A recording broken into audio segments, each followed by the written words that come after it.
Hi everyone! Today is Sunday and andito kami ngayon ni Miss Jo sa market malapit sa bahay namin. So this is where? Ozone Market. Ozone Market. So let's go and see what we can find in here. As usual, if you will hear about market, Thailand market, we say that in Thai Talat. Ang daming variety na makikita nyo dito. Food, clothing, nails, food. Okay, tuturo ko kayo ngayon dito sa market na ito. Anyway, itong mga market na ito, hindi nyo masyadong nakikita sa Bangkok, no, kung nasa Bangkok lang kayo. But if you go down deeper sa mga villages, yung may mga normal na mga village talaga, hindi yung mga tourist area, napakadaming ganitong places everywhere. Okay, sa part na ito, let's see what we can find in here. Uy, merong fish spa. Fish food spa. This is for only 59 baht. 59 baht? How many minutes? How many minutes for 59 baht? No, I think it's 20 minutes. 20 na teacher may ha? Oh, 50 baht. Oh, okay. So 20 minutes for 59 baht. Do you want to try this, Miss Jo? Hindi ka pa nakikiliti sa paa? Ewan niya lang daw. So, ipapa-imagine muna natin sa kanya, ikot muna tayo. Hindi naman. Tanong ni Miss Jo, ano yon? Gilok ba daw? Nakakakiliti ba daw? Sabi ko, hindi naman. Which is, hindi naman talaga. Ang cute ng mga nails, nail design. So, yung cute ng color, yes. Gusto ko itong my heart design. Ayan, oh. Ganda, oh. Pero ano to, sticker? May blue. May kasaling blue. Ito magandang design. Magkano dito ang kanilang nails? So, let's find food later. Doon na lang tayo later. Kanina ay umulan ng malakas. Time check now, it's 6:45 na ng gabi. Ayan, so medyo maliwanag pa, no? This is the usual market here in Thailand. Samut-sari ang mga, masyado siyang malawak. And ang dami nagbebenta from fashion, lahat, ilang ali ito na puro lang damit. Last time dito kami nag-TikTok dun sa episode namin, yung Songkran o yung basaan na episode. And dito mga damitan, ilang ali din yan na puro damit, sandal on this part. Ayun, nagpapalapit na naman tayo sa music. Sa part na yan, puro naman pagkainan. Napakaraming iba't ibang pagkain. Alam nyo yan, if galing kayo ng Bangkok, samut-saring pagkain, ilang alis to. 1, 2, 3, 4. Tapos ilang streets. Parang 4 streets yan na puro pagkain lahat. Tapos mahahaba. Hindi ka talaga magugutom. And kita nyo, this time is dinner time. Mostly, ng mga Thai, hindi na nagluluto sa bahay. Kumakain na lang sila dito sa labas. And, ayun, mas prefer nga nila kasi mura lang yung pagkain. Kesa naman mag-prepare pa sila sa bahay. Ganun ka foodie yung mga Thai people, no? Masarap din naman kasi yung pagkain nila and mura lang. I don't know what will happen tonight. Kita niyo yung ulan, parang babagsak siya. And yung iba parang hindi nila alam kung magde-display sila o magsisarado dahil ayan, parang uulan nga naman talaga.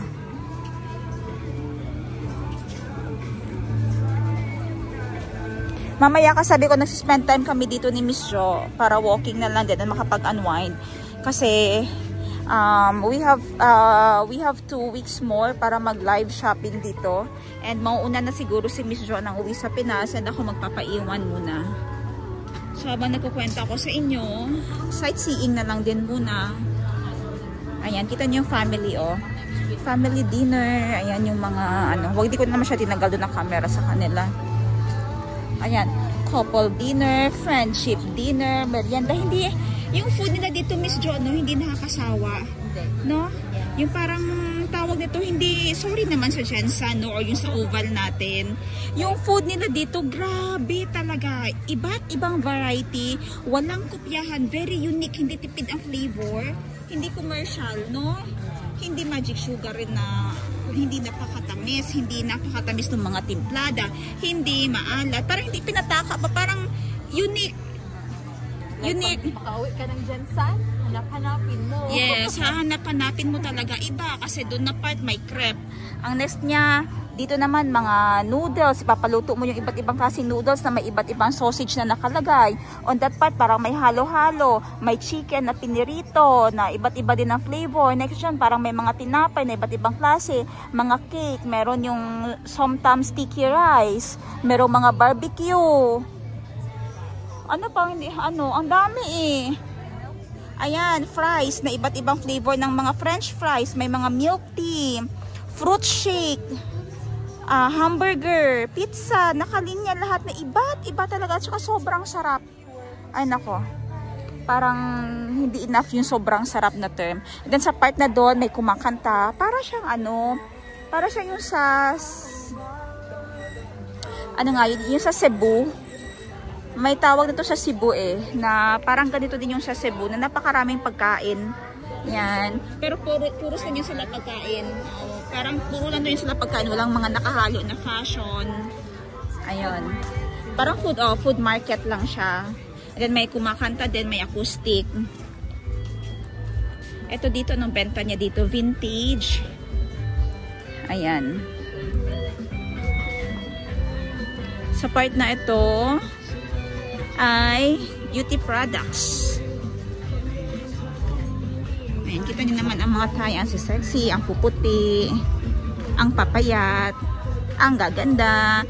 Ayan, masyado sila sa self-care, sa makeup, sa mga, ayan, mga sabon, napakadaming sabon. Contact lenses, ayan, napakadaming contact lens.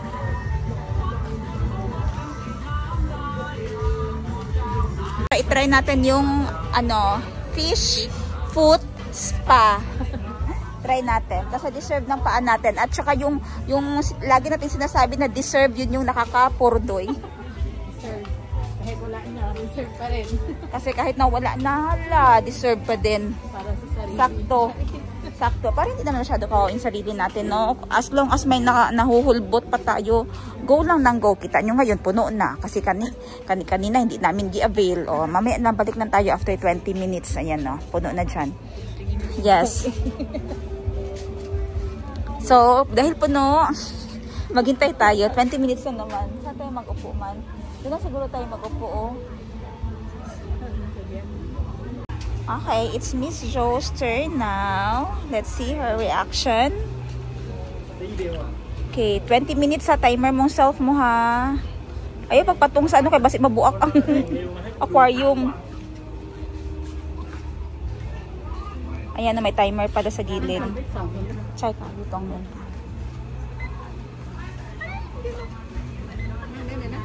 Ha.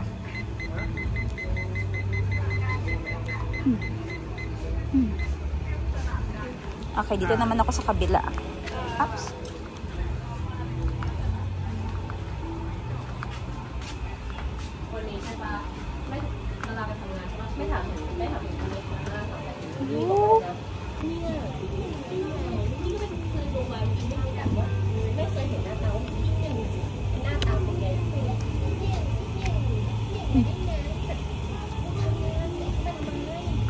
สุดที่ทำงานมันเห็นกูแล้วเอาไปลืม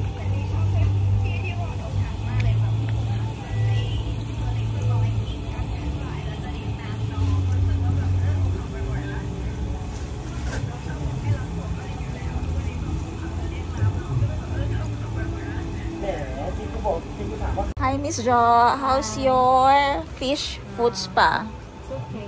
Look ko siya. Kapit kasi parang sa unti lang mo kung saan nasasakiin. Madami daw madami daw kalyo. Magdikit man talaga yan sila, oh. Kaya yung pagpunta namin ng Lake Holon, doon talaga ako nagbabad talaga agad ako sa gilid ng lake kasi madaming maliliit din na fish at napaka-relaxing pag nagpapa-fish food spa. Sobrang dami sa paa ni Miss Jo, oh.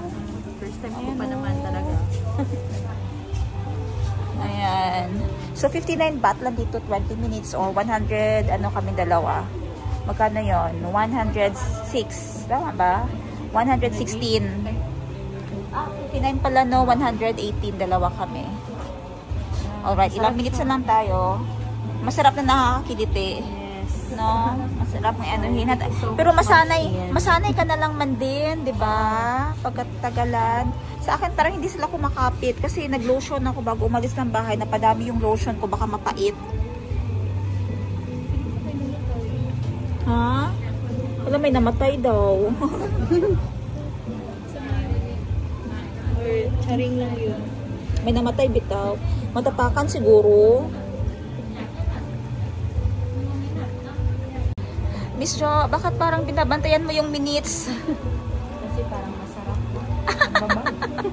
Masarap pa magbabad. Be, matingin ang minutes, be. Na lang, 1 minute na lang. Oh no. Madami pang naka-line up sa kanya. Sa akin wala. Ang tips pala dito, huwag kang mag-lotion bago ka magpa-fish food spa. Pero, leave us your comment guys. What do you think about this fish food spa? Kasi meron siyang pros and cons. Yung sa akin, yung pros, okay yung pros. Yung cons naman niya ay syempre for health risk daw siya. So, what do you think about it? Are you going to take the risk or you're going to enjoy this one? Is it considered animal cruelty sa inyo or ano ba? Let me hear your comments about it. Okay, the more comments, much better. Hindi naman mabaho ang aking paa, wala naman sakit, pero siguro may makuha akong sakit dyan galing sa iba, no? I don't know. Or baka masama nga talaga sa isda yan. Pero hindi ko alam pa kasi parang gusto naman nila kay Miss Jo. Masaya naman sila. Parang busog na busog sila. So I don't know. Madaming kalyo. So, tell us your comments about fish food spa or fish pedicure. Ayan. So, Be, asa na yung bell natin? Nag-alarm na. So, that means we have to pay 59 baht each. Okay, time to punas. Yung accommodation na ito ay may tissue na dyan sa tabi mo. And kailangan mo na ng punasan ng iyong paa if you're done.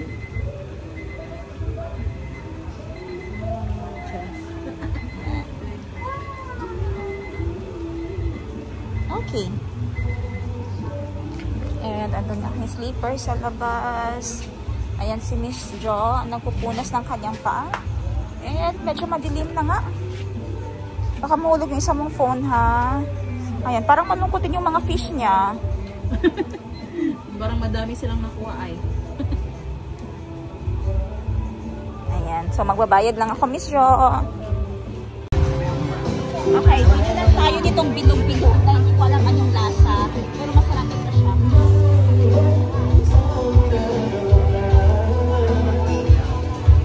Bango ng pancake.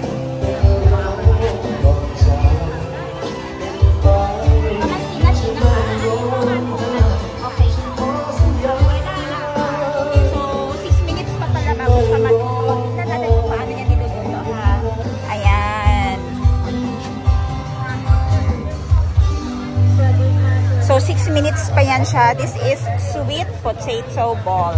So, 10 bilog-bilog, 30 baht. Ayan. 3, 6. Meron 6 dito sa ube. So, kuha din tayo ng isa. 6 minutes. Hintayin na lang natin.